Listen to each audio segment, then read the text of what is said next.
Hey, it looks like it's working. That's good. Hopefully it'll keep working longer than 20 minutes. Last time I recorded the first 20 minutes of the lecture and then stopped. And it wasn't because I didn't have enough memory. It just stopped. Whatever. Okay. So let's get online here and figure some things out.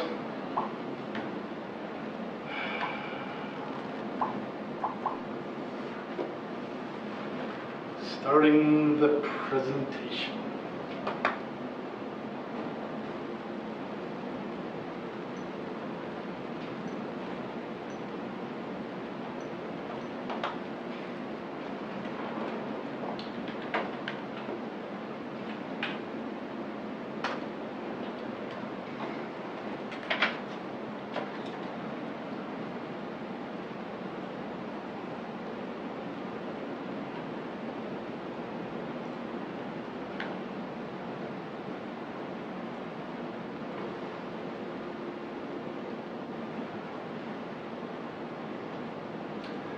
Okay, so your question was on the shear, so that would have been applications, further applications of Newton's law homework, right? Yes. Number 16, let's take a look really quick here.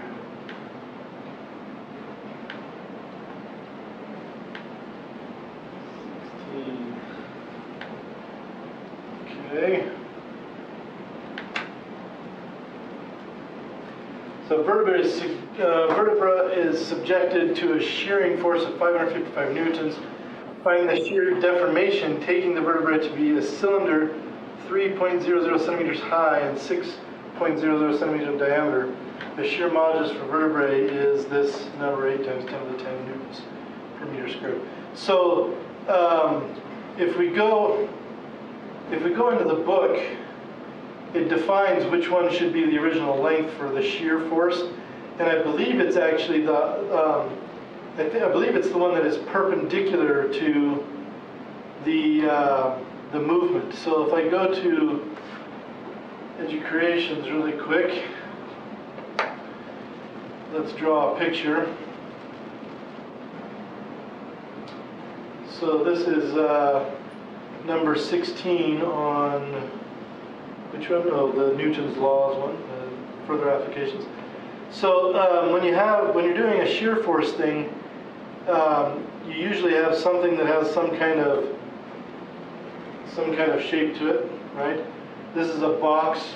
It could be a cylinder, like in this problem number 16.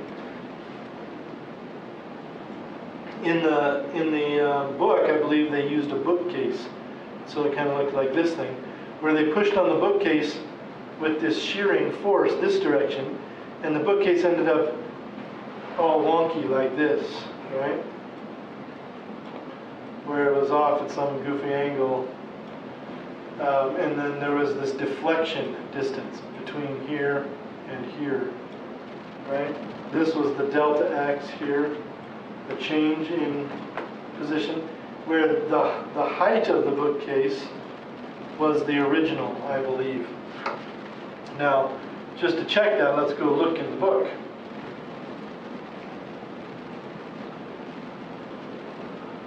Where's our book? Here it is. We'll go ahead and we'll share.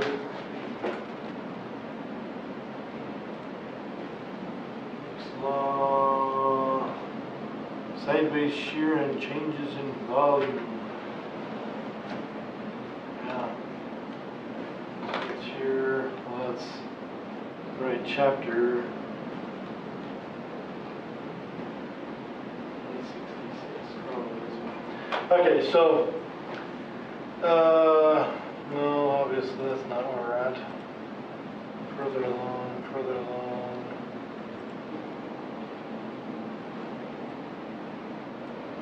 Here it is. Okay. So if we're stretching something along its length, you use the stress and strain.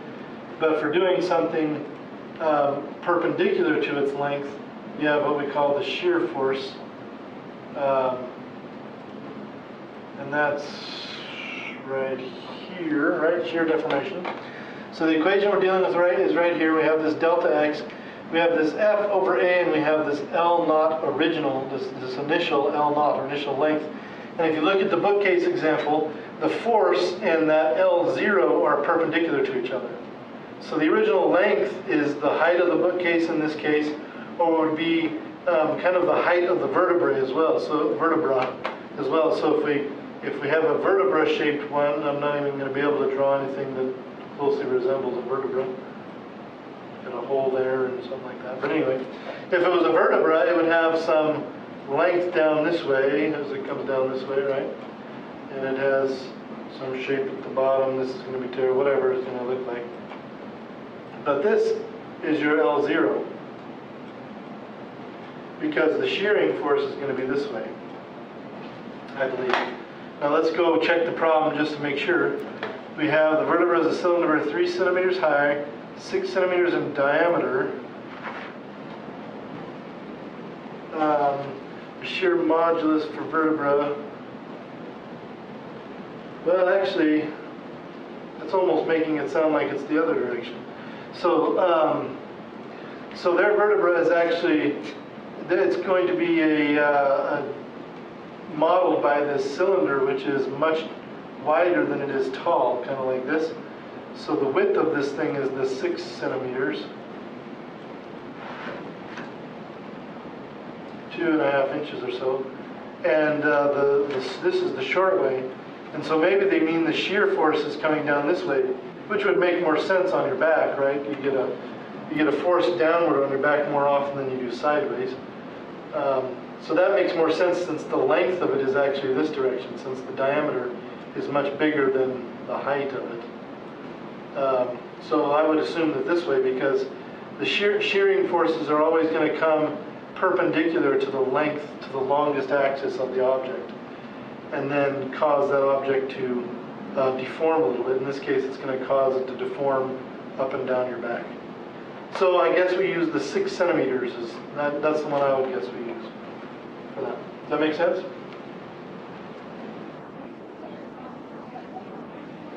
It will always, the shearing force will always go to perpendicular to the longest axis of the object. That is kind of how shearing forces work. Well,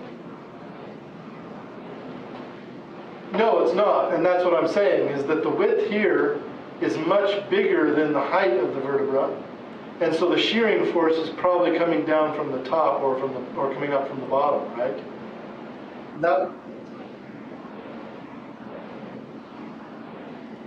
Oh, so yours has a different numbers and it makes it higher than it is wide?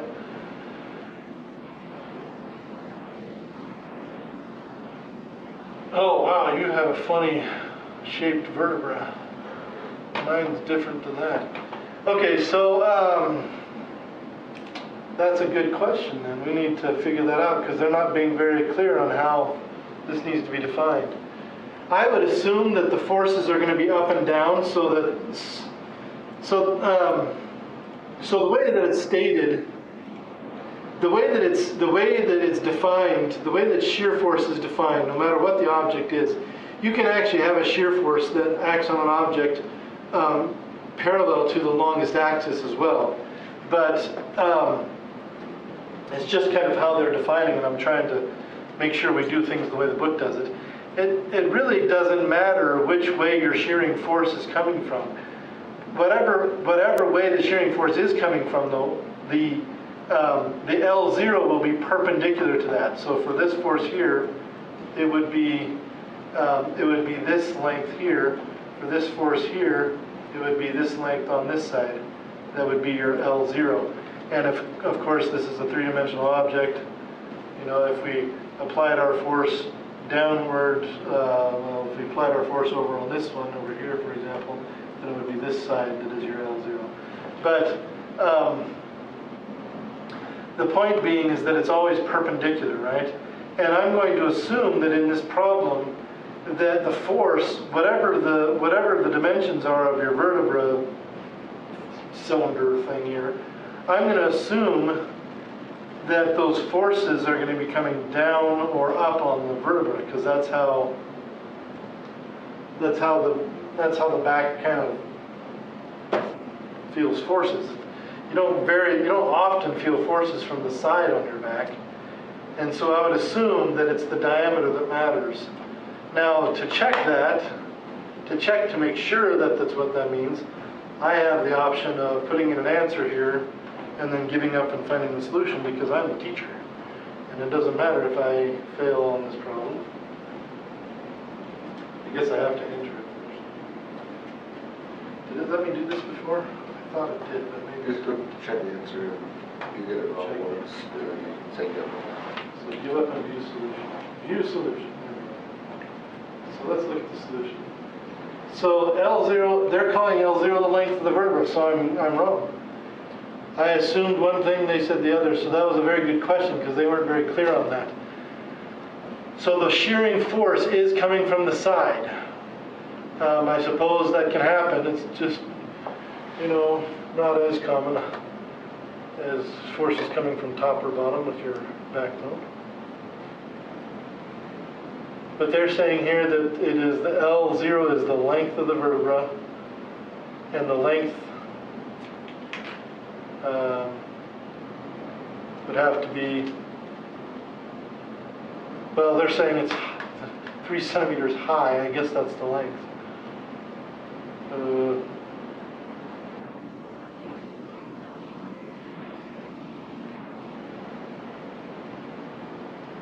The area, you're going to find the area of the circle, because it's the cross-sectional area, right?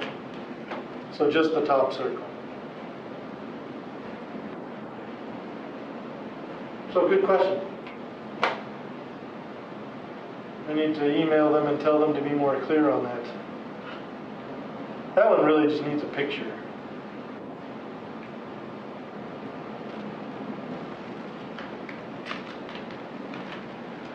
All right, any more questions before we get started?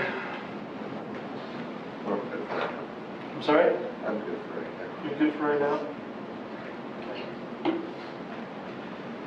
We are going to be moving on now to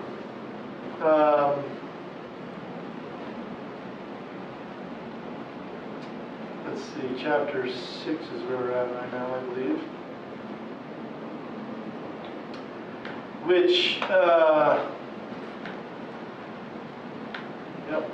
Which means we have an exam, right? Yes. So on our calendar here, which is somewhere, we should have an exam. Remember that you need to tell me when you would like to take the exam with your proctor. Tell your proctor as well. So if you're here at the college, you can take it with me, or you can take it in the Success Center. Success Center is open every day, except Friday maybe. I can't remember. They might be open Friday. You'd have to go check their hours. But they're here in the mornings most days of the week, and I'm here, of course, during class, but I can be here at other times. Probably your best bet to find somebody here for sure is to take it with the Success Center if you're in North Platte. But for you and Valentine and for Shane and Shannon, Valentine and what's the other one we're sending to? Can't remember all the stuff. But anyway, you're going to want to do it right there at the Mid-Plains Center, and make an appointment with them the time that works best for you. Give yourself a couple hours, come in and take the test.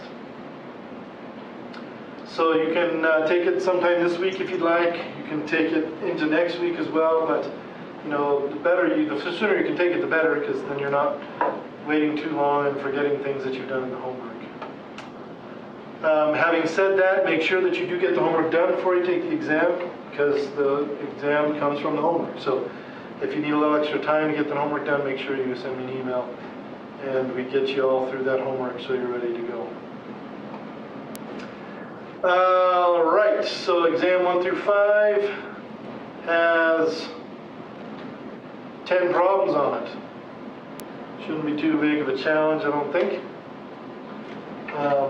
It's a mixture of problems, different types of problems. So, but I think that I've got at least one from every section, from every chapter, not from every section. and a couple others as well. So let's move on to chapter 6. Takes us into the next section where we're going to study circular motion and circular dynamics. Rotational dynamics is what it's often called. And then we'll also begin our study of energy. And you'll find that this section there's actually a lot of review here, because it turns out that aside from just a little bit of math at the beginning, it's really all the same as the linear dynamics and the linear kinematics. And, linear motion and circular motion are very related to each other through a little bit of mathematics. Once we get through that mathematics, we're good to go. We're also going to challenge you a little bit with some new ways of thinking about the two-dimensional world. Hopefully you've seen, for example, what do they call it? They call it cylindrical coordinates in some classes. Sometimes they call it radial coordinates. Circular coordinates, I don't know. But these different coordinate systems that instead of having an x and a y, for example, that are 90 degrees to each other, you have a vector r and an angle theta that gives you a point. So we'll challenge you a little bit with that. But aside from some very simple, straightforward mathematics at the beginning, everything else is going to be following what we've already done. So hopefully not too bad for you. They have this great picture of this Formula One car going around a corner. And of course, when you go around a corner in a car, that is circular dynamics. There's lots of forces that cause you to turn, that keep you in the car, and other things. And those things are all circular dynamics because the car is turning a corner. And that's extremely important to these racers and the engineers that support them. And the people that support them are engineers. They're engineers and they're scientists. In fact, quite a few physicists work on these teams, and engineers of many kinds work on these teams. They're not just car mechanics that have been wrenching all their lives. These guys are serious scientists and technicians that understand a lot about dynamics, a lot about forces, and a lot about kinematics. We actually just went to an engineering conference up at UNL where they spoke about, where they had a speaker come and talk about the dynamics of NASCAR racing. Actually, she worked with a NASCAR race team for a year or two. She actually got to drive the car once or twice, and but she talked about the science that they work through to get their cars tuned up for a race. Every track is different, of course, and every car is different. So even though they're stock cars, they're all different. So let's go ahead and get started with some of this mathematics that we're going to start with. First of all, we're going to talk about angle. Since we're going to do rotating and turning and everything else, we should probably think about angle. And we start with a very simple example, the compact disc or the DVD or Blu-ray disc, whatever, they're all essentially the same kind of thing. And we're going to have this thing spinning as we're looking at it. It'll spin in the clockwise direction. And it spins through a certain angle, a certain change of angle. If we drew a line on this disc right here, and then we let it spin for a certain amount of time, it would rotate to a certain angle, and we could measure that angle, and we could call it theta, or we could call it a change in angle, delta theta. If we called this line that's horizontal our zero angle, then this change in angle would be delta theta, of course, and then we've dealt with that before. However, something that maybe we haven't talked about is the fact that you can actually do a calculation of the path on the outside edge of this angle. This path right here we're going to label as delta S, and it's this curved path on the edge of the disc, delta S. And you can actually, if you can measure that delta S and divide by the radius, you will exactly get the angle. This is actually the definition of what we call radians. Okay? Radians are the number, it's a unit of measure for angle, and you get 2 pi of them as you go around a circle. Okay? It's actually directly related to the I don't even know whose theorem that is, I can't remember. But it is directly related to the circumference of a circle. The definition of the circumference of a circle is that the circumference equals 2 pi times r, 2 pi times the radius. And here we have the angle. If you put in 2 pi here, and you put in r here, and you multiplied r on both sides, you'd have 2 pi times r equals the path around the entire disk, which would be 2 pi times r, right? So that is the definition of an angle, a measure of angle, or a unit of angle. And so we're actually going to use that in these sections. Instead of using 39 degrees or 27 degrees or something like that, we're going to use how many radians. If you go 180 degrees, you go all the way around, how many radians have you gone? Sorry, no, not 180. If you go the 360 degrees around, how many radians have you gone? You've gone around 2 pi radians, right? If you go halfway around 180 degrees, then you've gone 1 pi radians, right? If you go 90 degrees, you've gone pi halves radians, and so on and so forth. It's a little confusing to people that are used to the 360 degree system at first, but it makes the math 1,000 times easier. And so we're going to use it. So here is our, let's go back here. This is our first simple mathematical equation. The angle delta theta can be defined as and can be calculated as the path that the angle sweeps out at the end of its radius, at the end of the radius of the circle or the path or whatever it is that you're on, divided by that radius. So the path length divided by the radius gives you the angle. And you can rearrange that any way you want. Very important equation for this chapter and chapters coming. So 2 pi radians equals 1 revolution. We talked about that. 1 pi radians equals half a revolution. And here is a table of some conversions between degrees and radians.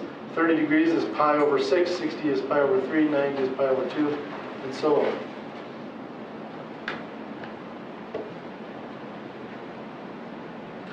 The great thing about this is it works for any radius. It doesn't matter what the radius of your circle is, you can always take the path length that you sweep out and divide by the radius that you're using for that path length. And it will give you that angle, no matter what your radius is. It is completely general. And now, what do we do if we start moving along this path? Let's say that we're, instead of just going from point A to point B and stopping, we start moving with some rate of rotation. We're going around and around this circle. If we want to talk about how fast we're going, well, we could talk about our speed along the edge of that circle, but we could also talk about our angular velocity.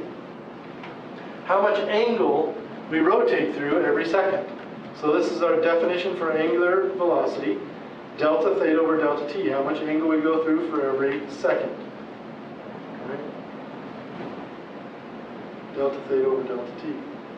However, if we wanted to relate angular velocity with speed, we would have to use this definition for our speed. Our speed, which is a v without any bold on it, so it's not a vector, equals the path that we travel along, delta s, that's that circular path along the edge of our circle, divided by the delta t.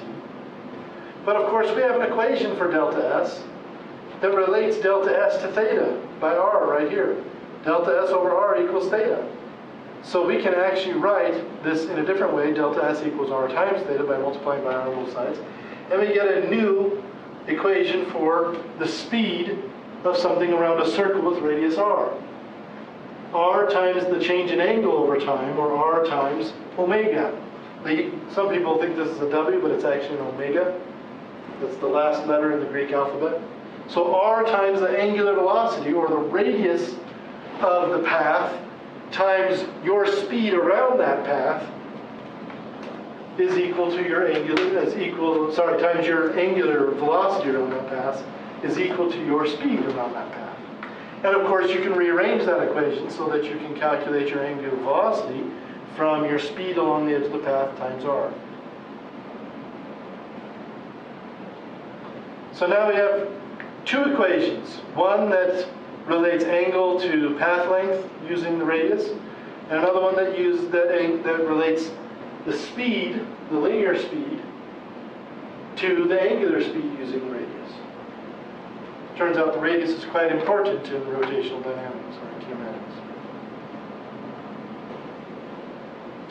So here's an example where we can use these things.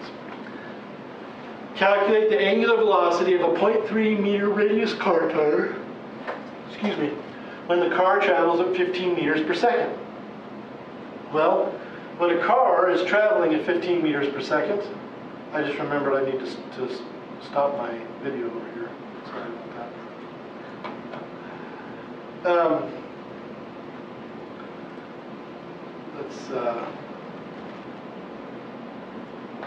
So anyway, when a car tire is moving, so you have this car tire, and it's rolling, that's not a very good circle, but it's rolling, let's say that it's rolling this way, like a car tire would, if it was rolling forward.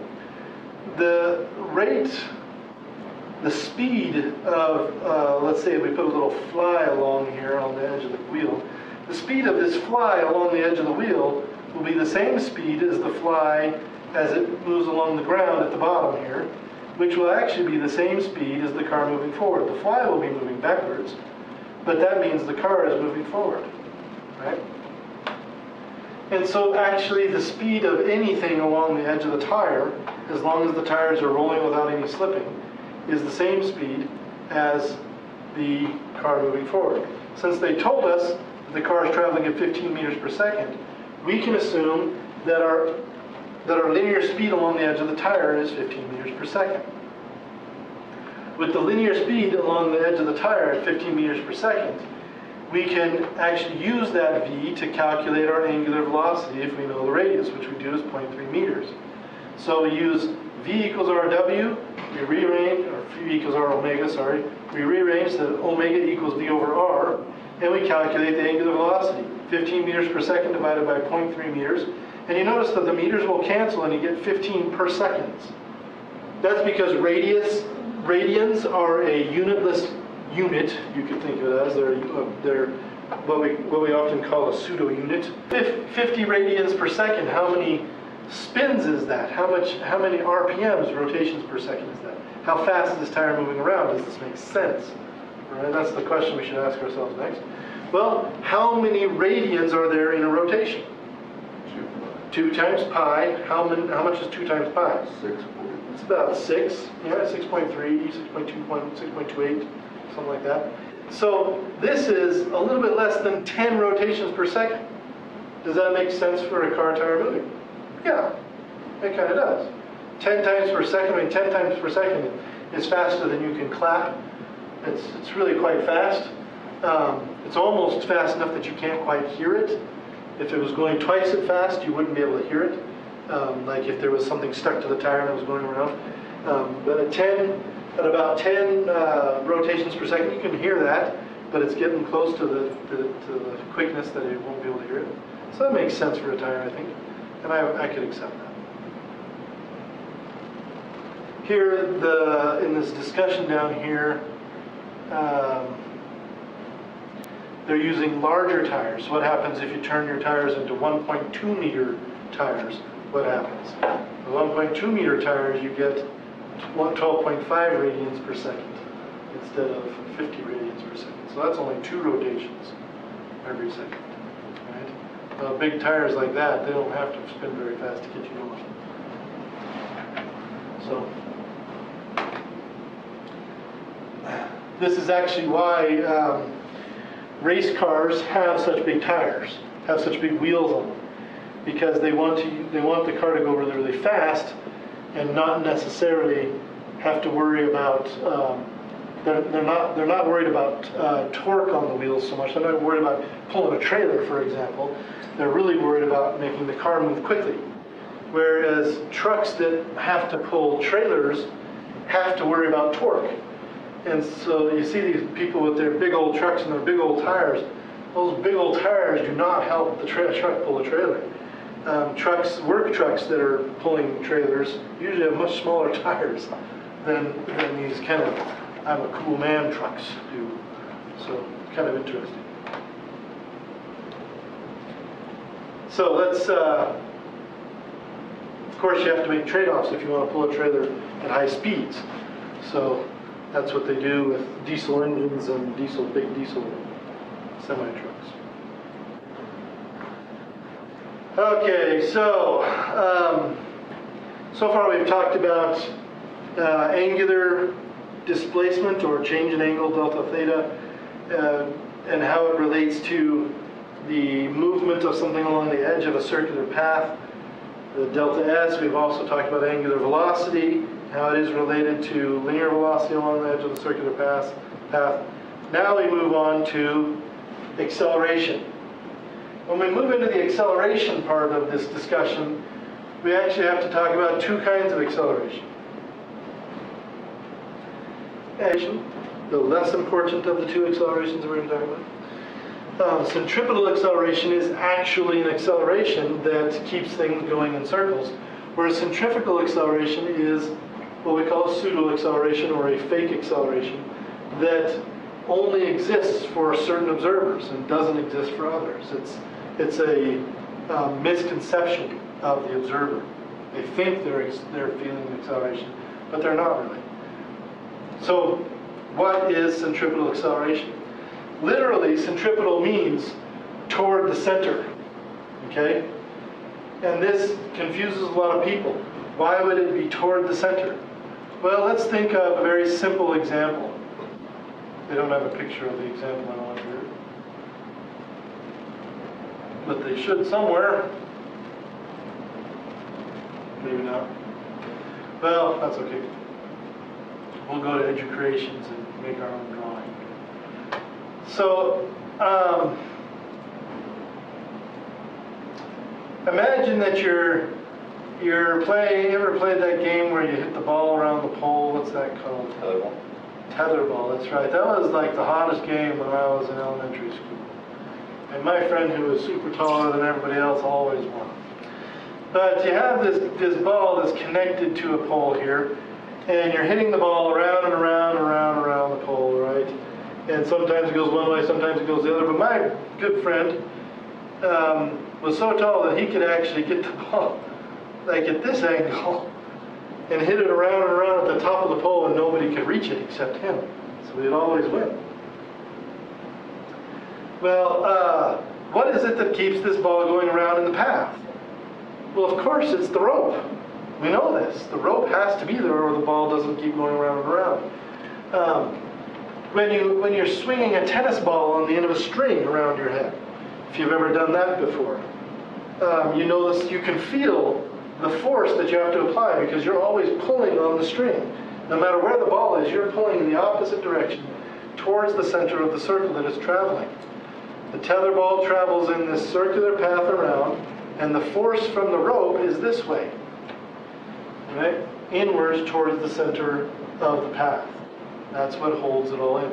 And of course it has to be inwards because it's a tension force. And tension forces have to act in the same direction of the object that the tension is in. In this case, the tension is in the rope. Right? So there's lots of things that help us to realize that this is true, but we don't always think about it. Well, why is that? Well, simply because we drive in cars too much, and buses and other things like this, right? When you're inside of the car, what is the force that you're feeling inside the car? Well, here I am inside my car, and I'm sitting here in the chair. See if I can draw me. That's me. That's a really nice me. It's not a very good me. I don't have a very small waist like that, but that's okay. I'm sitting in the car, my friend is over here driving the car, here's the steering wheel. And all of a sudden he turns the car to the left. What force do I feel? I feel this force that pushes me into the door this way, right? Or into my seatbelt this way, right? Because he turned left and I feel force to the right. Well, the inside of the curve or the inside of the turn is this way, not this way. It's the other way. The centripetal force that we just talked about should be in this direction, but I feel a force in this direction. Why is that? Well, it's simple actually, much simpler than you might think. Let's look at the path of the tether ball from above. Here's our pole in the middle. Here's our tether ball out here. As our tether ball is going around and around and around in a circle, like this, that's the That's the shape of its path. What happens if I cut the cord right here? If I cut the cord right here, what will the path of the ball be? We have a vote for up. Is that your vote right there? Kind of, Kind of up and off to an angle, yeah, like that? there you go. Okay. Now, some people would like to say that it's going to go this way. Which one is it going to be? Well, which way is the ball moving when you cut the cord? It's moving on this little tangent line to the circle, right? And if you release the force that's keeping it going in the circle, what will the ball want to do according to Newton's first law? Keep doing what it's already doing, which is traveling on this tangent line, which means it's going to follow this path right here, right? It's going to follow a path tangent to the circle that it was on. If you're in the car, what happens? Here's my friend driving along, and then he turns left right here, right? Well, where am I? I'm in the car right here, and all of a sudden the car turns left in front of me. What do I want to keep doing? I want to keep going forward, but what's in my way now? The door, right? Because the door turned in front of me. And so I get pushed into the door. If you were in a Jeep, one of these Jeeps that has no doors on it, and it has those slippery seats, and you weren't wearing your seatbelt, and you'd just gotten out of the pools, so you're all wet, and the seat's all wet, and you got like sun lotion on, so everything's all slippery, slidery, you might just go flying out the Jeep, right? So you hang on. That's why they have those handles, right? Hang on. But that's the reason that you feel that centrifugal force, as we call it. Centrifugal force is not a real force. All it really is your body or something that's in an object or on an object that's trying to turn. It tries to keep going, and it runs into something that stops it from keeping going. And that's a centripetal force. If you hit your seatbelt provides that centripetal force. Maybe it's the friction between your butt and the chair that provides this centripetal force. But something is going to turn you, or you're going to go flying out of the car and onto the pavement, which unfortunately happens far too often with cars that are turning and people that aren't wearing their seatbelts, especially if they're turning in a really haphazard way, like crashing. Some people like to say, but if I get thrown free from the car, I'll be safe. Holy mackerel. If you've ever seen somebody thrown free from a car, anything higher than about 15 miles an hour, and even at 15 miles an hour is not a pretty sight. They can usually survive that, but at over 15 miles an hour, you have almost no chance. Less than 1% chance of survival. At over 25 miles per hour, you have a 0% chance of survival getting thrown from a car. It's almost zero. The only chance you have is if you get thrown into water that's deep. And at over 50 miles an hour, it doesn't matter what you get thrown into. You get thrown into water, you get thrown into a big bush, a big fluffy field of cotton, you're going to die no matter what. If you get thrown from the car, your safest bet is to keep your seatbelt on. So they made us watch a video on that in California when I was taking Trevor's Ed. It was real video of accidents. It was really gruesome. Gruesome stuff. So, let's actually take a look at how we can talk about this centripetal acceleration. Well, what is it? We're actually going to be able to work this out. Here we have something turning a corner. It's along the edge of a circular turn, and it starts at this point down here where velocity 1 is, and it ends at velocity 2. Velocity 1 and velocity 2 have the same magnitude. They're the same speed. They're just in a different direction. And of course, we would expect it to change velocity because we're accelerating it towards the center of this circle using our centripetal acceleration. But how do you calculate centripetal acceleration? Well, like you would calculate any acceleration. Change in velocity over change in time. However, this change in velocity is a little bit different because it changes direction, it doesn't change speed. And so we have to do the math a little bit different. We're going to use some vector math like we did before. When you're doing difference of vectors, you put them tail to tail, and you go from the one that the first one in the difference, velocity 1 in this case, to the second one, velocity 2, and you draw a new vector. And this is our change in velocity. Notice that it's pointing towards the center of this circle, all right? So our change in velocity points towards the center of the circle. That's what gives us our direction, and it also will kind of give us an idea what the magnitude is for that. But what it's really going to do for us is it's going to give us this nice equation. Because the change in velocity also ends up being the change in the path length over r, because we have that definition for the path length. Then the change in velocity ends up being the change in velocity over r times delta s. Sorry, the velocity over r times delta s. The speed over r times delta s. Then we have our delta t that has to get involved. Dividing by delta t gives us a delta s divided by delta t. And delta s divided by delta t is actually just speed again. So we have two speeds involved here. Velocity, two v's, which are both speed. And so we end up with v squared over r. Now it seems a little bit hokey that we're doing it this way, but it does work out perfectly mathematically. The beauty of it being that there's a very simple way to calculate the centrifugal acceleration of an object that is going around a circular path at a constant speed v. Centrifugal acceleration equals constant speed v squared divided by r. Simple as that.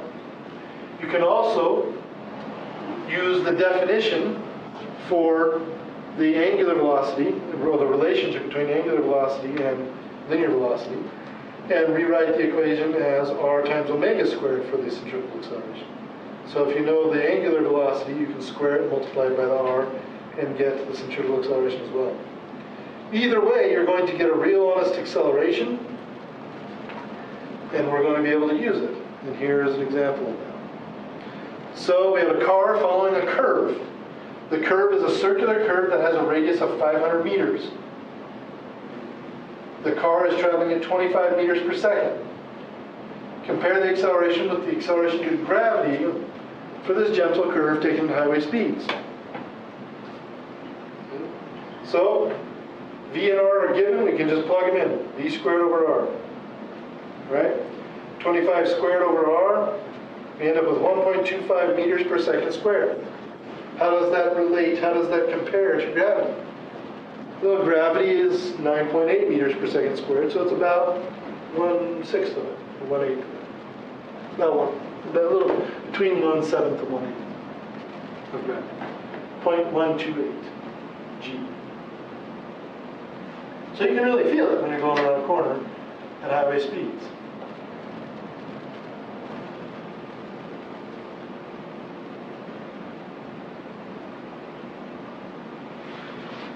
How big is the centripetal acceleration in an ultracentrifuge? What is a centrifuge? A centrifuge, you've probably seen it in chemistry if you're taking a chemistry class. It's that thing where you stick your little what do they call those tubes? Test tubes in. And it spins around and around and around. And the most massive stuff, the most dense stuff in the tube goes to the bottom. And the less dense stuff stays at the top of the tube. And then you've separated your precipitate from your solution. What do they say? If you're not part of the solution, you're part of the precipitate. So anyway, a centrifuge is essentially just a big thing that moves around and around and around a circle. And an ultracentrifuge is used in, I think what they're talking about. An ultracentrifuge is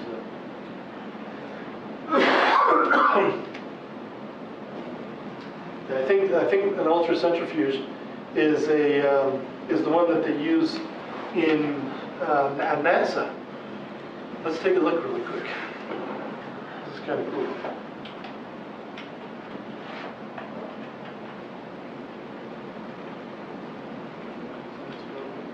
Ultracentrifuge.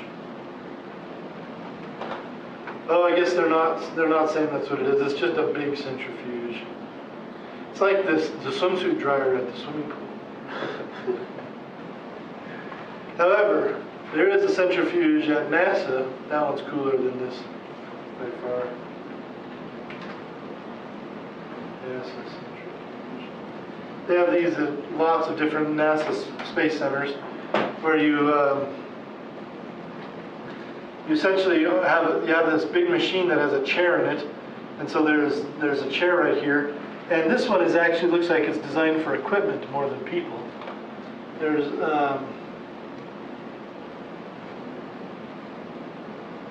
this one looks like it's used more for people. Usually the one that's used for people It has kind of an enclosed pod like this.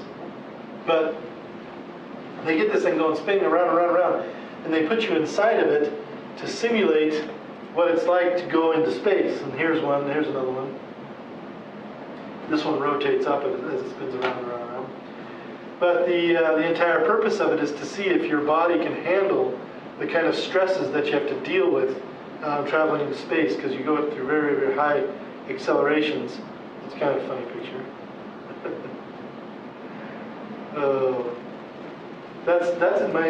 That's from where I was born, that area, the Ames Research Center in California.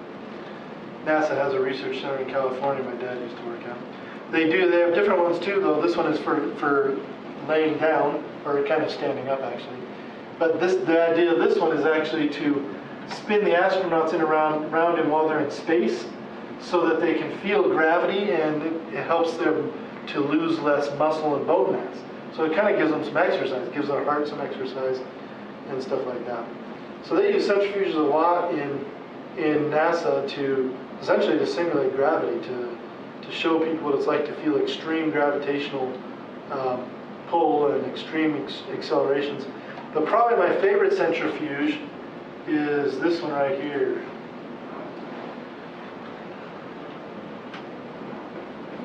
"2001: A Space Odyssey" was a movie made in the 1960s, before the moon program got off, before the space shuttle program or the moon program. This company made a movie about space travel, and their spaceship had a part of it that was this rotating thing that gave the spaceship gravity inside it. And so here you see a guy jogging around this cylindrical shaped thing where he has gravity because this thing is rotating very quickly. You can also see the scientists that were hibernating in, cold sleep or whatever. But this was done long before we ever went into space at all. Well, I guess we'd gone into space a little bit with just capsules, but they also make a space station that spins to create gravity. And that's something that they do on the space station today. This was long before space stations. This is the space station from the movie. The other one was from the book. This thing is rotating all the time to create gravity on this outer ring, and spaceships come into land right here. If you're interested in space movies and science fiction movies, you're kind of nerdy like me, 2001: A Space Odyssey is one of the best space movies ever made, even though it was made in the 60s and is a little dated. It's really quite cool. In fact, I'll show you a clip from it. So this is from the beginning of the movie, where a space shuttle, which of course had not been invented at this time, comes into land at this space station. Of course, we have to listen to the commercial. Watch commercials. But this clip here is actually a really cool rotational dynamics kind of thing. You have this spaceship that is rotating to create the gravity. You can see the space station is not completed yet. We're still working on it.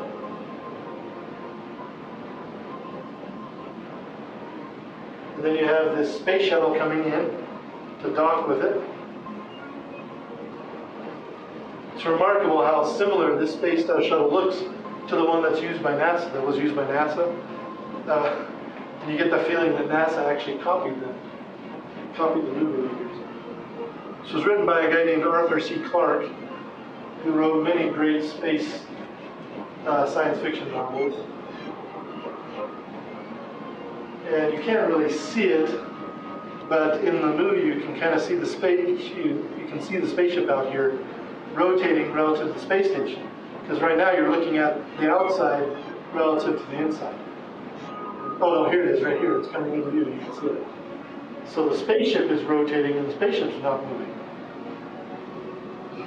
And then, of course, the spaceship lines itself up with the space station by doing what? Rotating. By rotating, by spinning. And you can see that it's slowly coming into line, slowly lining up with the space station. as it begins to rotate with the space station. And here you can see them both rotating together. Of course, this would be no big deal to do in space. The people inside the space shuttle would hardly even feel it if you did it slowly. And, you know, no big deal. There's no gravity getting in your way. There's no air resistance getting in your way. This would be easy. Okay. And once you're both rotating, then there's no relative motion between you, and it's just normal Newtonian kinematics, right? It's a brilliant demonstration of physics in this one scene here.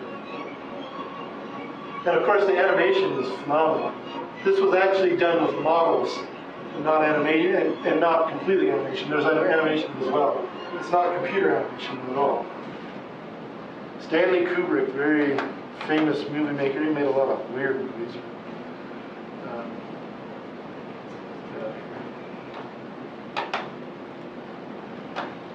And many people say that this was one of his weird movies, actually.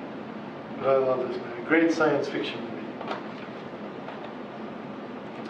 Okay, so anyway, rotational dynamics. Let's look at the ultracentrifuge example here.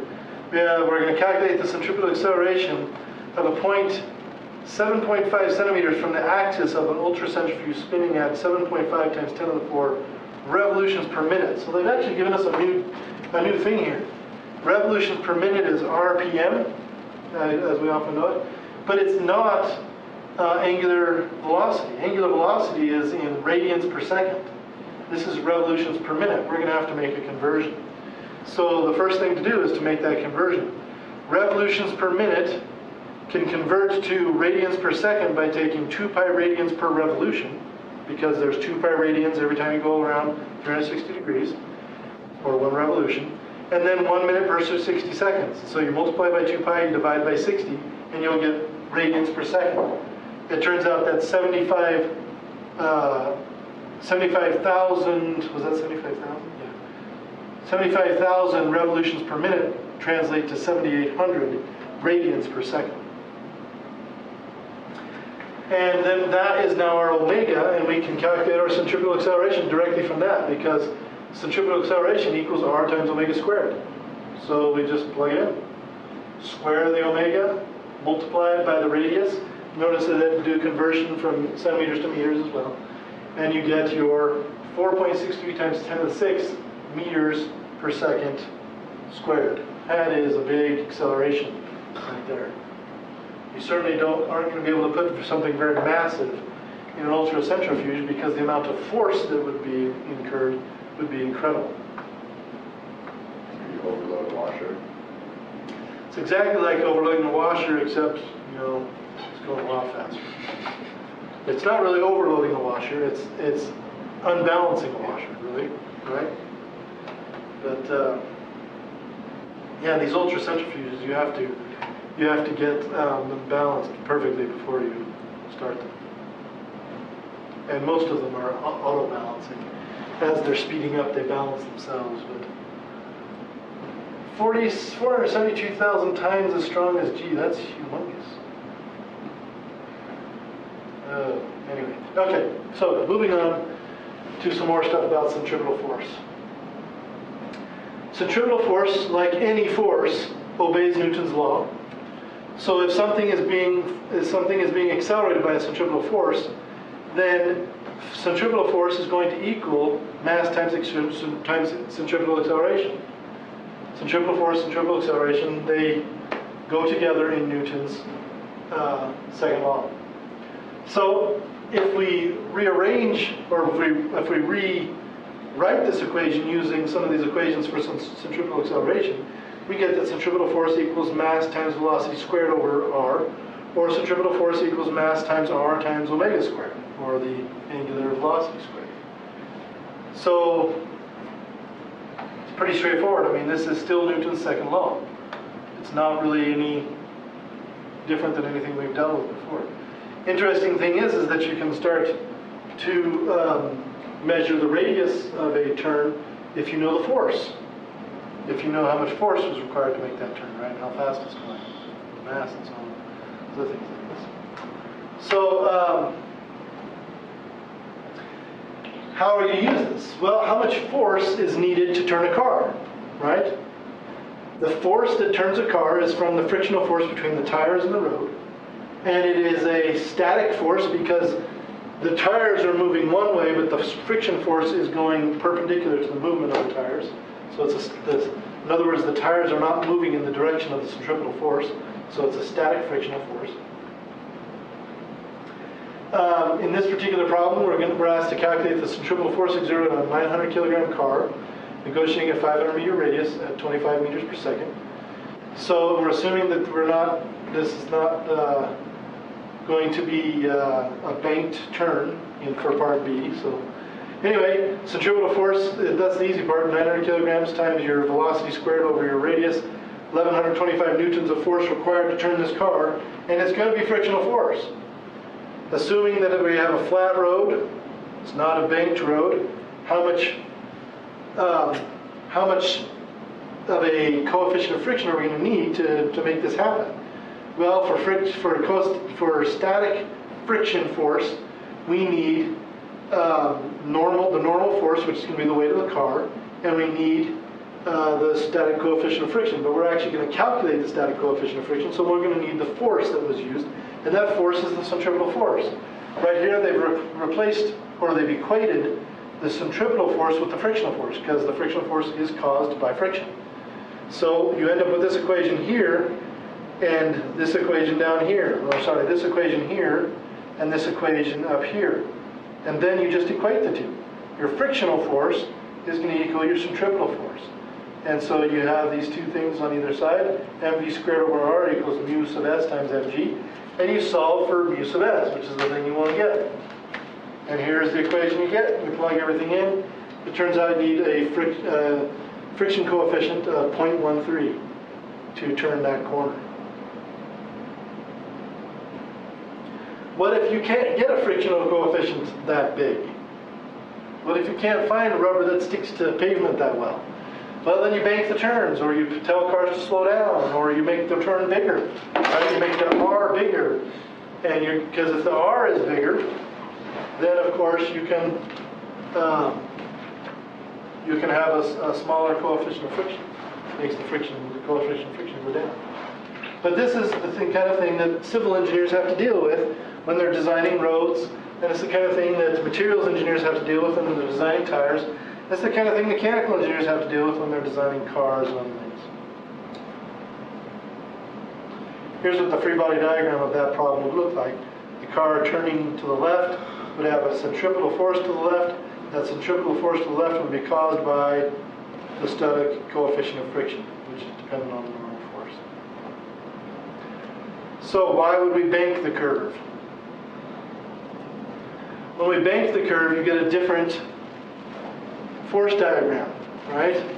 Instead of the normal force being just the weight here, the normal force is actually going to increase because of the centripetal force. In other words, the normal force is actually going to be part of a better way to say that is the centripetal force is partly because of the normal force and partly because of the tires. So in other words, the surface pushes the car towards the center using normal force, and the surface also causes friction with the tires, pushing the car back towards the center. So you get some help from the normal force.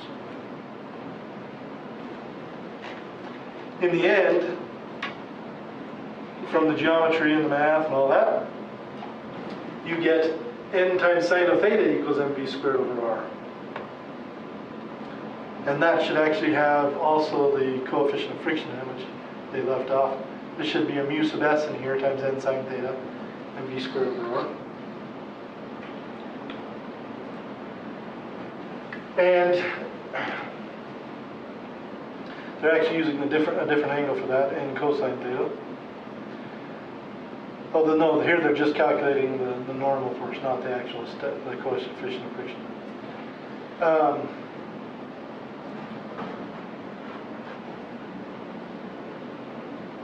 Oh, they're actually not even using friction in this one, to tell you the truth. In this one, they're actually only using the curve to turn the car. So in this particular example, which starts on the previous page, or is it not an example? It's not an example.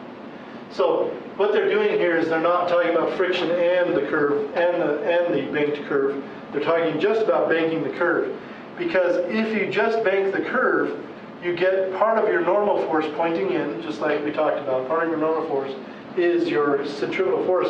But what they do is they actually set this equal to the centrifugal force. This component of the force becomes the centrifugal force. So the only thing turning the car in this instance is actually the bank of the curve. So it's actually just the normal force pushing the car back towards the center.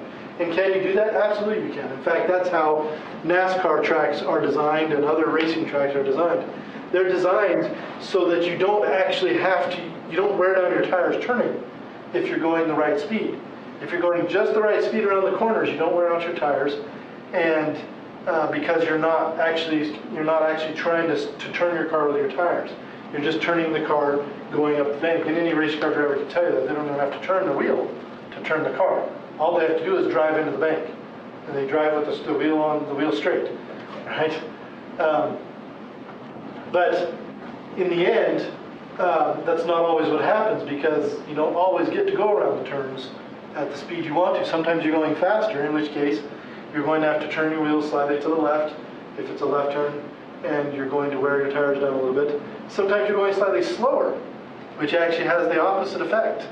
You're going to actually have to turn your wheels a little bit the other way and drive uphill a little bit, unless you want to fall down towards the inside to pass or something like that. There's a lot of science involved. Even the drivers are learning these things as they're training. So very interesting stuff. So in this problem, they're actually just going to solve that equation for the ideal banked curve at the ideal speed, the perfect speed for the perfect curve. And the car gets just the right amount of normal force from the curve to turn the car. So it depends on a couple of things. I mean, it does depend on the speed that you're going around the corner with. It turns out that it doesn't depend on the mass, and you can see that here. The mass gets canceled out because the mass is on both sides. The mass is in the equation for the centrifugal force, and it's also in the equation for the normal force, so it cancels out. So it doesn't matter what size of car you have, massive car, massive truck, or anything else. All that matters is the radius of the turn and how fast the turn is designed for. That's why on the highway they can tell you this turn should be taken at 25 miles per hour. It doesn't matter if you're driving a semi or a small car. It doesn't matter. It's designed for that. They've actually banked the road for that, with that in mind. So, turns out for a radius of 100 meters, 45.8 meters per second is the ideal speed. 100 meter radius is a big turn, right? It's the length of soccer fields, almost. Soccer field's 110 or 120 meters long or something like that. Football field's a little less than 100 meters, 90-something meters. But if you include the end zones, it's about 100 meters. Football field radius is that's a big turn.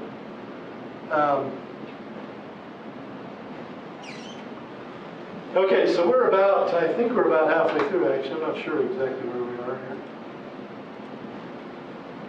Can't remember how many sections Chapter 7 has, but I'm going to go ahead and take a 5-minute break, and we'll come back at 4:45. We'll finish this up, starting with some fictitious forces.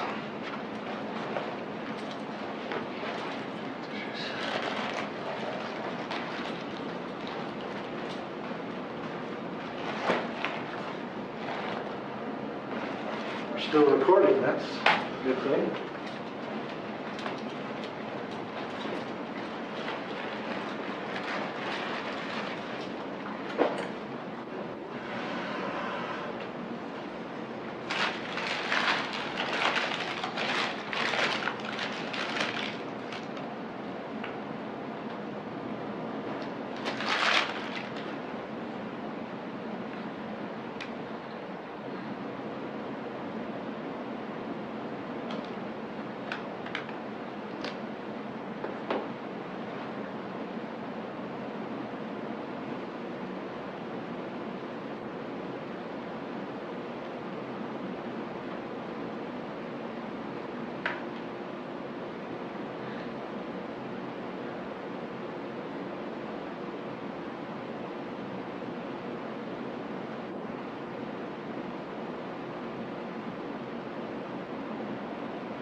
Okay.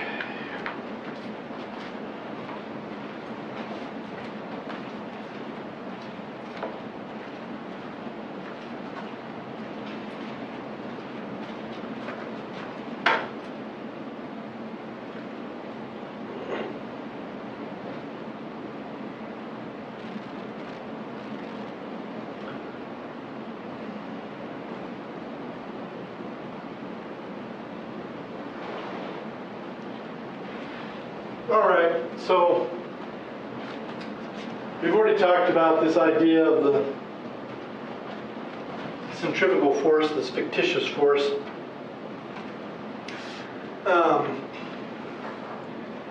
And here they talk about that again. They also say they're going to talk about the Coriolis force. Let's see if they actually do. Coriolis force is another fictitious force that is viewed in the reference frame of the person that's being accelerated around in a circle, but it's not so obvious to a person outside of that. It doesn't look like there's any force being applied. It's just another weird thing of the rotation. Here they show the direction of the centrifugal force being straight outward, whereas the centrifugal force is straight inward. And in fact, if you wanted to calculate the magnitude and know the direction of the centrifugal force, you just calculate the centrifugal force and throw a negative sign on it. It's pretty simple. It just depends on your point of view, right? If you're inside or outside the rotating object. The Coriolis, it looks like they are going to talk about the Coriolis force, I guess. That's great. So the Coriolis force is another one of these fictitious forces, and it has to do with observing other objects that are moving within the rotating reference frame. So in this example, they've got on this little merry-go-round thing these two horses that are going around and around, and they've got 2 points that are on the merry-go-round as well. And if these people are observing these 2 points move, they actually see them moving in curved paths. Now, I don't like this example because it just doesn't make sense to me. I'm not imagining in my head. So I'm going to share a different example with you, one that makes a lot of sense to me because I've actually seen it happen, and hopefully you guys can understand it too. At the school I went to, they had this rotating room, actually, and you may have been in one if you've been to a carnival or some kind of fair where you get into this big cylindrical thing and you stand up against the wall and it starts spinning around and around, and you can't really tell that it's spinning, but you just feel yourself being pressed in the back, and then the floor falls away. I don't know what they call it, but it's something. But they have a room like that. They had a room like that at the school I went to, but it didn't spin quite so fast. Instead of standing up, you just sat down around a circular table. And on the table, they had all kinds of things that you could throw across the table and across the room, little balls and things and pendulums and stuff. And as the room got spinning, if you took a ball and you rolled it to the person across from you, it didn't go to the person across from you. It always rolled in a curved path and went somewhere else.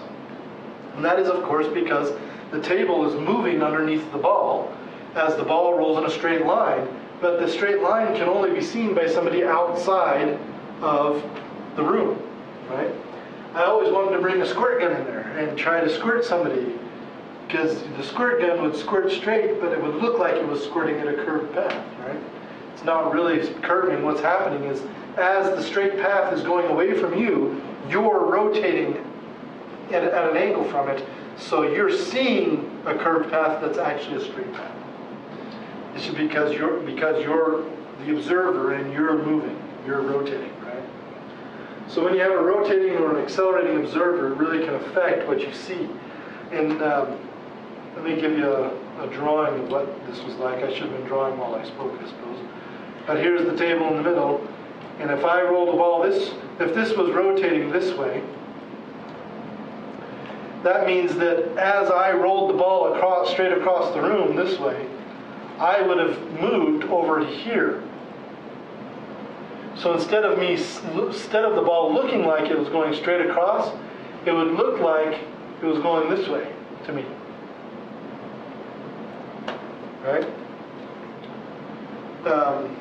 Or is it the other way? It's either this way or this way. I can't remember which way it is now. But anyway, the ball is getting... No, it's this way. So, anyway, this force that would turn the ball is not really a force. It's just the fact that the observer is moving. The observer is rotating. But if I don't know that I'm rotating, then of course this force seems real to me. This actually happens on the earth all the time. Storms, for example, wind travels over the surface of the earth in straight lines, but the earth rotates underneath them. And so they appear to us to be rotating. And so we have rotation in our storms that is actually caused by this Coriolis force. So it's not really a rotation, it's just the fact that the earth is round and it's turning. Right? Does it have a real effect on us? Of course, because we're in the rotating world. So that's the Coriolis force. The Coriolis force is a little harder to deal with mathematically. I don't think we deal with it mathematically here. No, we don't. But they do talk about how the Coriolis force can actually be the cause of storms. You can actually have the Coriolis force can actually, this rotation can actually end up being a true rotation on the Earth. So that's kind of interesting. And it's one way on the northern hemisphere, and it's the opposite way. It's counterclockwise in the northern hemisphere, and it's counterclockwise in the southern hemisphere, because they're on either side of the axis of or the equator of the Earth. Quite interesting. So now we've gone through a lot of rotational dynamics, talking about rotational velocity, rotational paths, rotational centripetal acceleration. Didn't talk about rotational acceleration, but we will eventually. But now we're going to take a little bit of an aside and talk about gravitation, because gravity is kind of... we're going to use gravity a lot with this stuff. And the reason for that is because the planets are in these circular orbits around the sun, and gravity provides the force that keeps them in those circular orbits. It is the centripetal force. The gravitation itself is not necessarily a result of any kind of rotation necessarily, but it does cause a lot of rotation in the universe. It causes a lot of rotational dynamics in the universe. So of course you have Newton and his tree, and this is a Japanese version of that. So here are our two objects, and they both have a mass.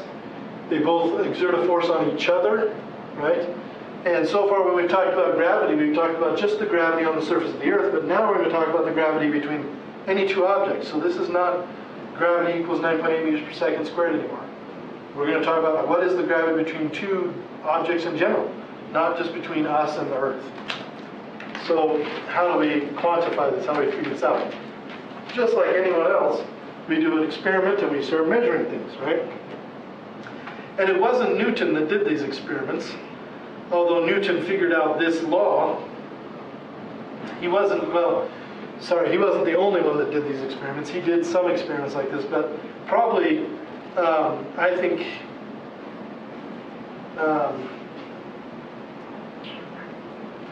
one of the best experiments done that makes sense to people is this one here. It's called, can't remember the guy's name who did this. Cavendish, that's his name.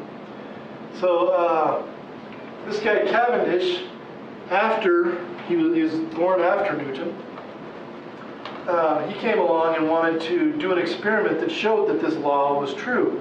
And this was the experiment that he did, and he did it in a basement. And this entire experiment is hanging from the ceiling, and this whole middle part of it.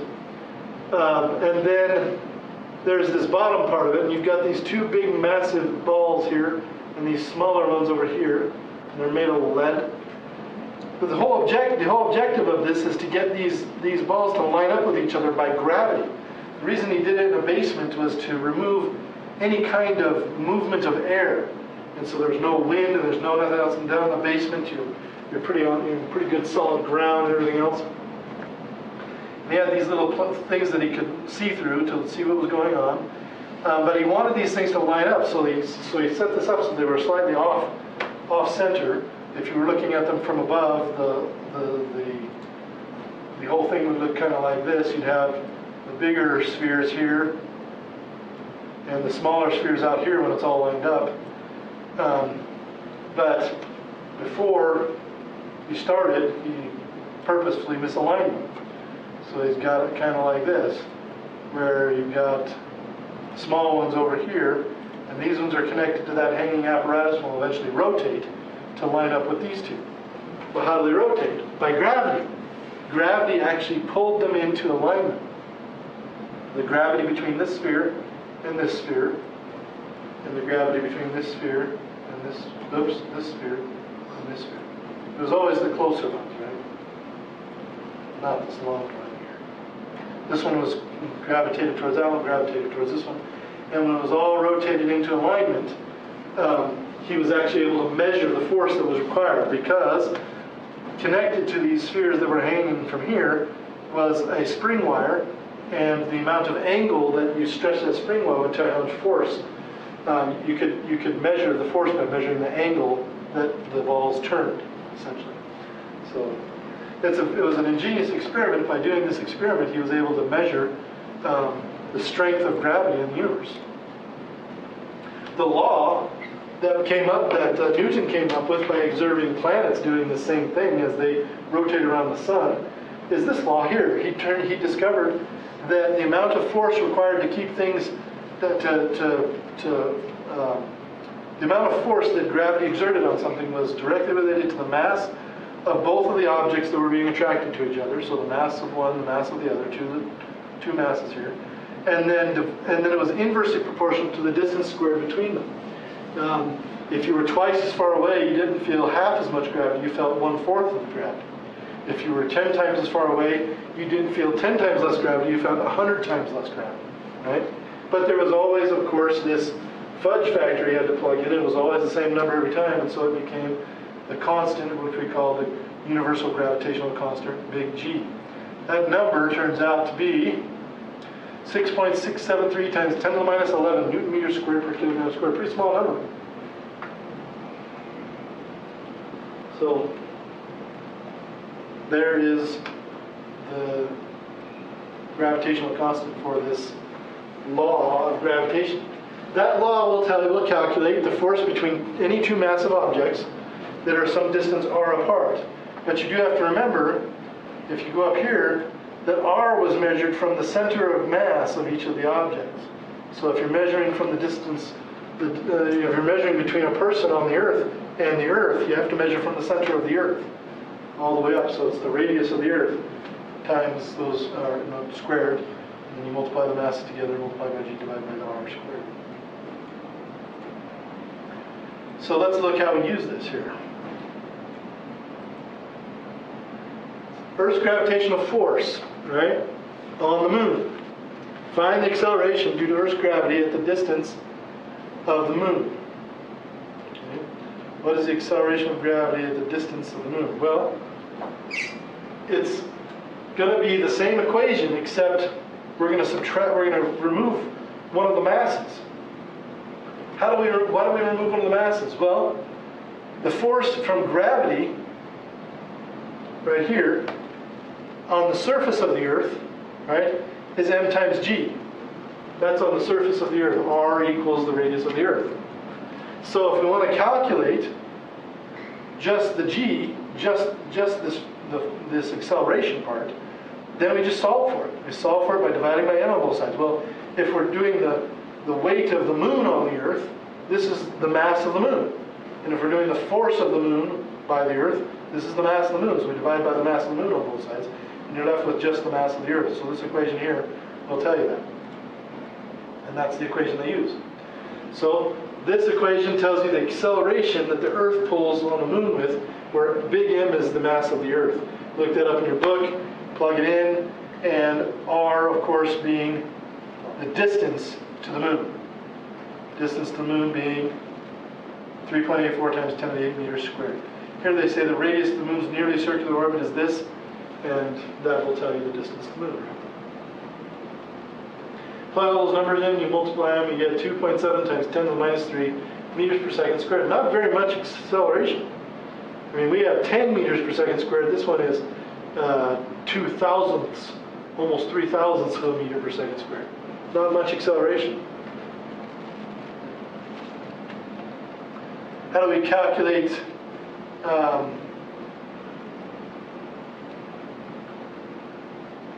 let's see, what do they want us to do next here?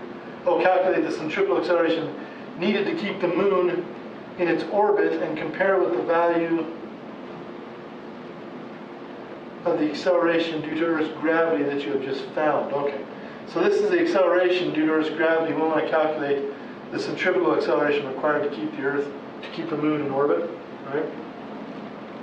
So how do we do that? Well, first of all, we're going to choose a form of the centripetal acceleration to use, and they decide here to use the form with the angular velocity. And it's a good choice because we know how long it takes the moon to make one complete rotation. It takes 27.3 days. And if you convert that into seconds, it's 86,400 seconds. And omega is going to be 2 pi radians, 1 revolution every 86,000 seconds, right? And no, that's per day, so we have to multiply 86,000 seconds times 27.3 days. And then you get 2.66 times 10 to the minus 6 radians per second as your omega. You calculate your your centripetal acceleration by multiplying the radius of the orbit times that omega, and you're going to get 2.72 times 10 to the minus 3 meters per second. Well, that looks kind of familiar. 2.70 times 10 to the minus 3 meters per second, right? It's essentially the same. Differs by less than 1%. So what does that mean? That means the moon is not in a perfectly circular orbit. The moon is actually in an elliptical orbit. It's a little bit further away from the Earth at sometimes and a little bit closer to the Earth sometimes. But it's pretty close to being circular. Now 1% variation doesn't make that big of a difference. But that's true of all orbits in the solar system. All orbits are slightly off kilter. You get some interesting things going on when you combine orbits. For example, the Earth's orbit and the Moon's orbit combine to give a funky orbit of the Earth around the Sun. Because sometimes the Earth and the Moon are lined up with the Sun, sometimes they're not lined up with the Sun. When they're not lined up with the Sun, in other words, when they're side by side at an equal distance from the Sun, it's on its regular orbit. But when the Moon is closer to the Sun, the Earth actually gets pulled in closer to the Sun. And when the Moon is further from the Sun, the Earth actually is further from the Sun in its orbit, so it has this kind of wobbly path as it goes around the Sun because of its movement. The Earth is one of the few planets that really has a dramatic kind of orbit like this because it's one of the few planets that has a moon that is comparable in size to it and is pretty close to the Sun. All the rest of the planets have moons that are much smaller than them, and they're quite a bit further away. So, also you can see here the gravity of the moon and also the gravity of the Sun causes the high and low tide, right? Essentially, when the moon, wherever the moon is, you're going to get a higher tide, but when the moon and the Sun combine either on the same side or on opposite sides of the Earth, it creates an even higher tide, right? So you have this big effect. The moon has a bigger effect on the tide than the Sun does because it's closer to the Earth. But here you can see where you get combined. Did I say this one was bigger or this one? I think this one is the biggest one. This big spring tide here. Here they call this a neap tide. A neap tide happens when you have the sun and the moon not lined up on either side of the earth. And so you kind of get this bigger tide here, but it's still affected on the other side too. So you get pretty big tides everywhere when that happens.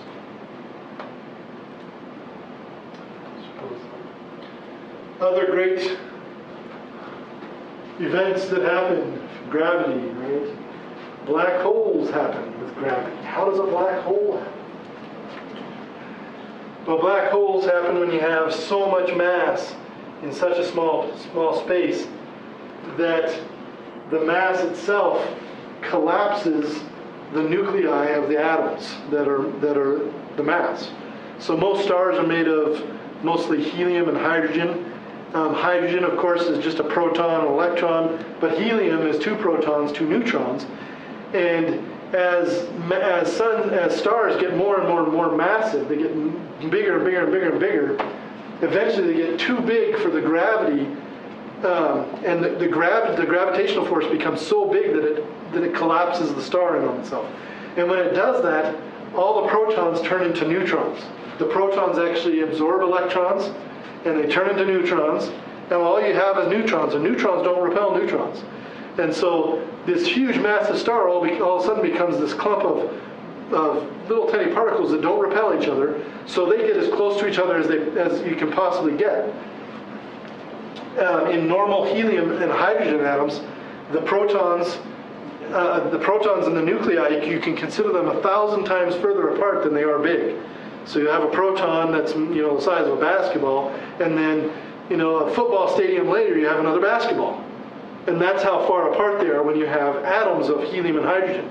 But when you turn them into a black hole, you eliminate all that space between the 2 basketballs, that football stadium difference.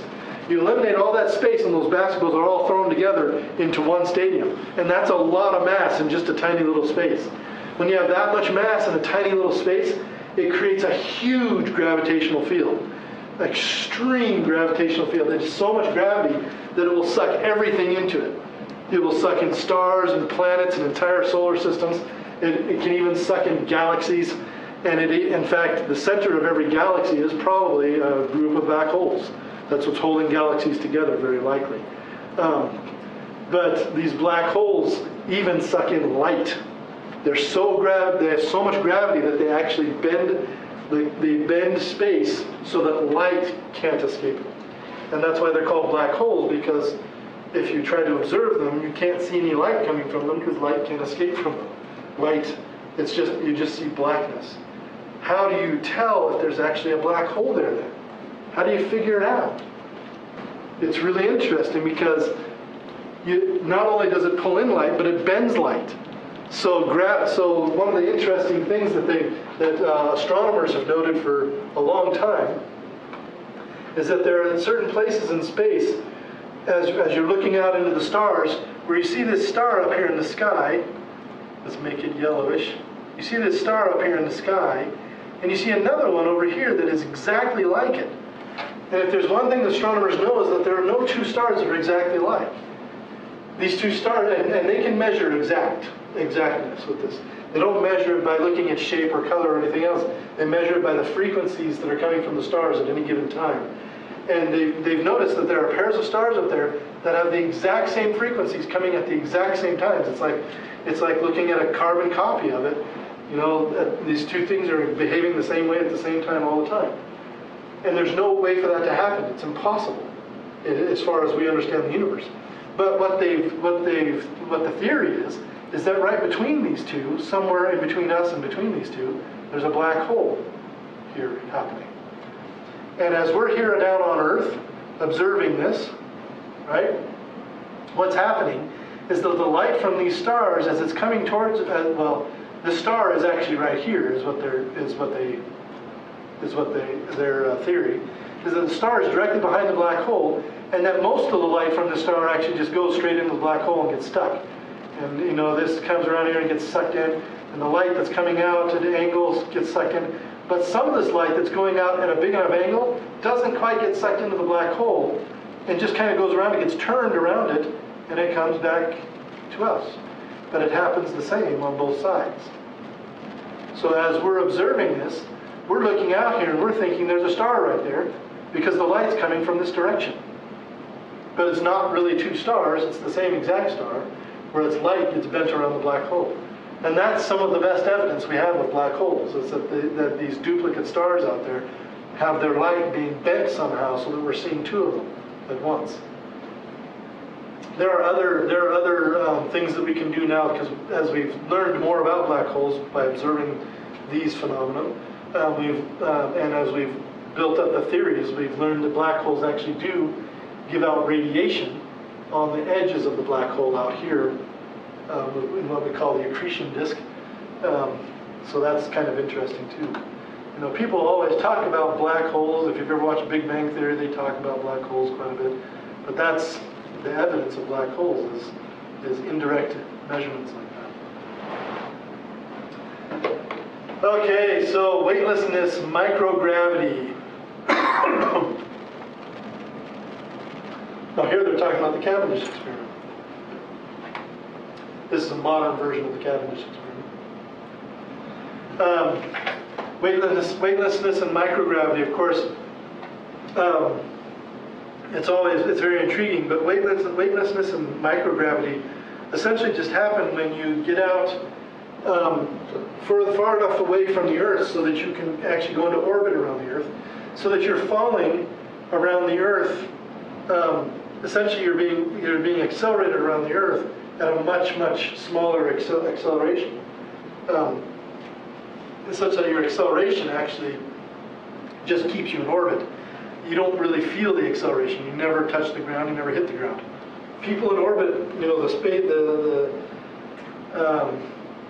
astronauts who go up into the space station, space shuttles, whatever, they're still under the influence of gravity from the Earth. They just don't feel it because they never come in contact with anything that is going to stop them. There's no normal force under their feet, in other words. So they're constantly falling, so they feel like they're in this weightlessness kind of state. And talking about satellites is actually a good way to really explain this. Satellites are things that orbit planets, and this guy Kepler, Johannes Kepler, was the guy that figured it out. Kepler was around about the same time as Newton, actually, and they were doing similar stuff at the same time.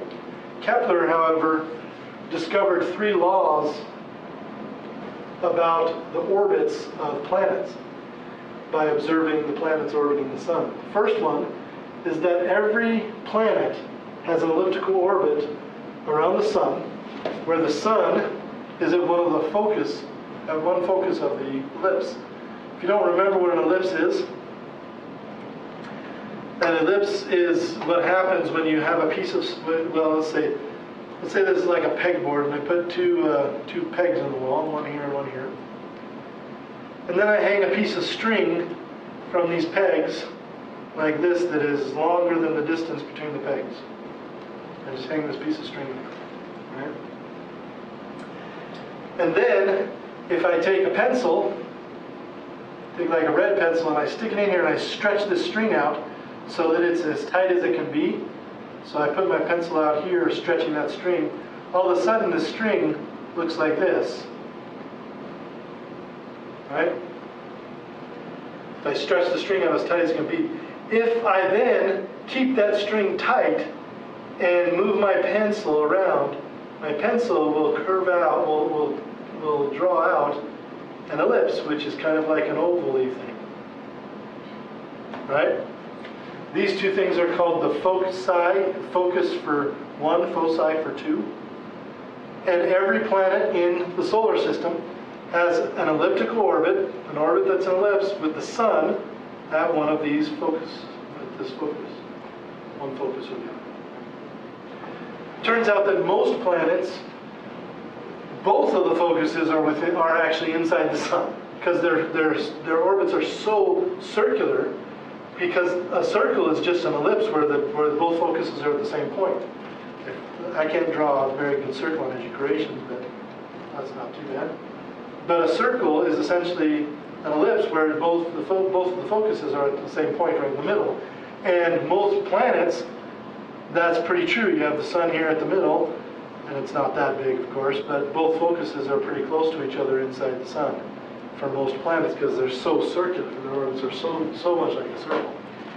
Some of them are not so much. You know, Pluto is definitely not that way.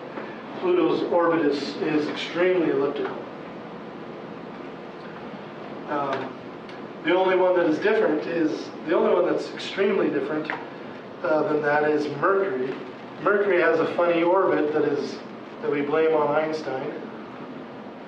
So here's Mercury's orbit. It kind of looks like this. It goes around in this elliptical orbit. Instead of ending where it started, it goes like this. And then it goes like this. And then it goes like this. And it goes like this. We call this a precessing orbit. It precesses, or it rotates around its rotation, in other words. And the reason for that is actually because the sun is bending space a little bit there. Very massive. It's a very massive object, and Mercury can feel that bending. It's a prediction that Einstein made back when he was, young, and they confirmed that prediction during a solar eclipse.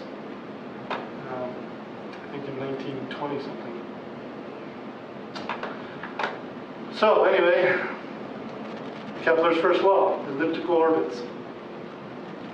Here they show it again. Kepler's second law, relating to the first law, but they're not showing a good picture for it. Why not? Here's a good picture. Kepler's second law. In equal times, the planet in these elliptical orbits will sweep out equal areas in space. So from point A to point B might be 5 days, and point C to point D would be 5 days, and point E to point F would be 5 days, and all these areas would be equal areas, equal-sized pie slices. They're different shapes, but they're equal areas. Right? What does that mean? Well, that means that when you're coming closer to the sun, you're moving quite a bit faster, because look at this path length.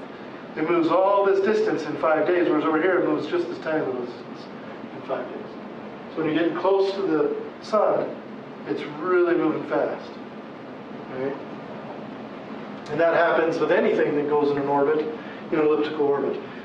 Satellites going around the Earth, spy satellites, for example, used to follow elliptical orbits almost exclusively because they could get the spy satellite really close to the Earth, so you could take good pictures, and it could go really, really fast, so it couldn't get shot down, so it wouldn't be in danger. And so you'd have these great big satellite dishes. They're near, like in Washington D.C., near the NSA and the CIA and other places that do this. They have these big satellite dishes that were pointing towards the horizon, and they would go from pointing horizontally west and to pointing horizontally east in a matter of seconds. These big things, 50 feet across, just zoom all the way across and do this crazy movement. It was kind of cool. Nowadays they don't have to do that because the cameras on the satellites are so good. They don't need to be close to the Earth anymore. The lenses are much better. Okay, so let's find the, we forgot third law, Kepler's third law. So far we've just got two laws that are pretty just geometric, nothing to them really. Kepler's third law, however, is mathematical. And it says that the ratios of the squares of the periods of any two planets about the sun are equal to the ratio of the cubes of their average distances from the sun. So the period is how long it takes to get around. Right? So for the Earth, it's 365.25 days. So if you take the ratio of the squares of the periods, it's equal to the ratios of the radiuses of those Earths, the cubes of the radiuses of those planets' orbits. And that's what we're going to use in this first example here. We're going to find the time for one orbit of an Earth satellite. Given that the Moon orbits Earth each 27.3 days and is an average distance of 3.84 times 10 to the 8 meters from the center of the Earth, calculate the period of an artificial satellite orbiting an average altitude of 1,500 kilometers above the Earth's surface. So we're going to use Kepler's third law. Even though Kepler's third law says it's good for planets and solar system, it's good for anything orbiting in an elliptical orbit. So the law says T1 squared over T2 squared equals R1 cubed over R2 cubed. T1 will be for our moon. So T1 is the 27.3 days, and R1 is going to be for the moon. That's 3.84 times 10 to the 8 meters.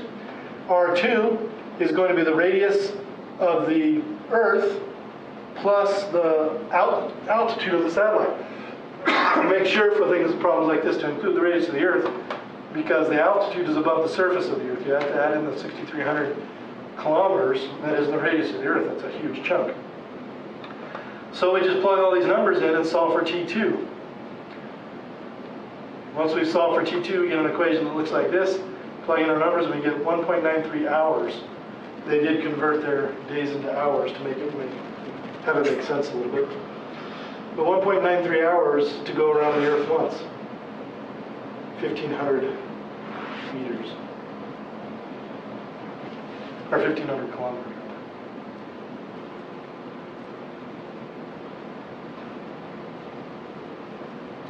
Here they show that you can actually derive this from the stuff that we know now about Newton's law and Newton's gravitational law.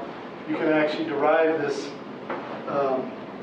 this law of Kepler's, and you end up with some g's and some 4 pi's in it because of the circular nature of things, but you can get there mathematically.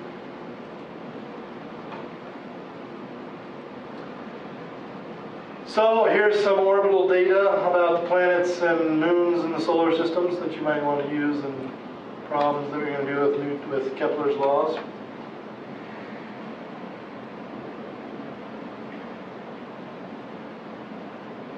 But here's the problem at large with the planets, particularly the planets that are fairly close to each other, like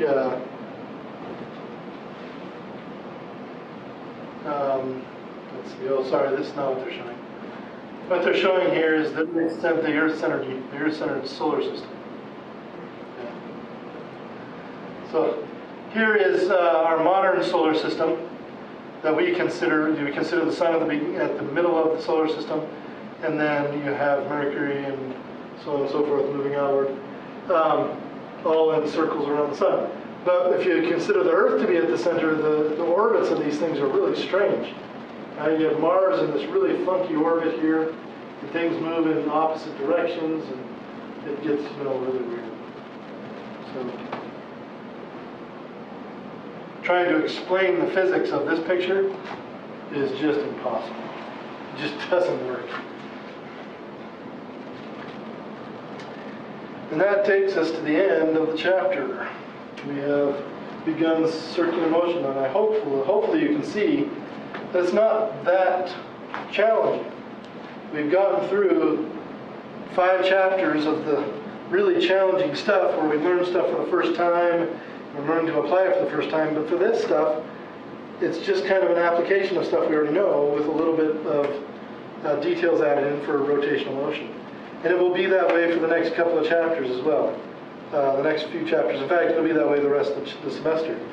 Once you get through the first 5 chapters, the rest is mostly applying what we've learned in specific situations. Now, does anybody have any more homework questions or questions about the material we studied today? Or questions about anything else? With the test, it says open book. Do we just use the book online? Or? Yes, you can just use the book online. That's fine with me. And then, I'd prefer you not use your computer to email your physics friend that can do the homework for or do the test for you. I'll let the proctors keep an eye on you for that. I'm going to need an extension tonight, so I think I have to work too. Okay? I thought somebody else breezed through it, and that was my name. Shay, could you use some extra time on the homework for tonight? What I'll do for tonight's homework is I'll just extend it until tomorrow night for everybody. Let's see. We'll just make it due tomorrow night instead of tonight. Give everybody an extension for a little bit. If you need more time, just give me a note, send me a note, whatever. Try to crank those out, and we'll take our first test and move on to bigger and better things. Now the homework for today is circular motion gravitation due Friday. Okay. If you have any more questions, any other questions, Shay?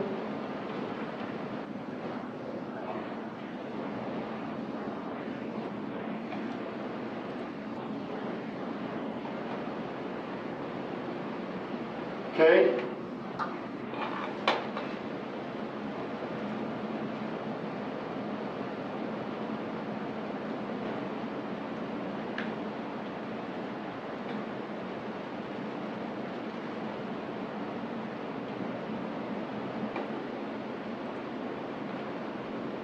On dynamics, you say? Okay.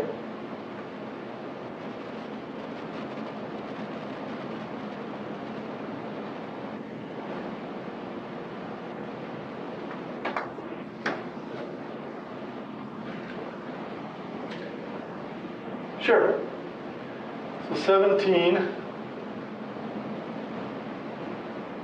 Yeah. Just love this one. Okay, so we got this bag. We're on an angle here. We're balancing this out so it doesn't go anywhere, right? Let's see here. Hiker and Glacier National Park.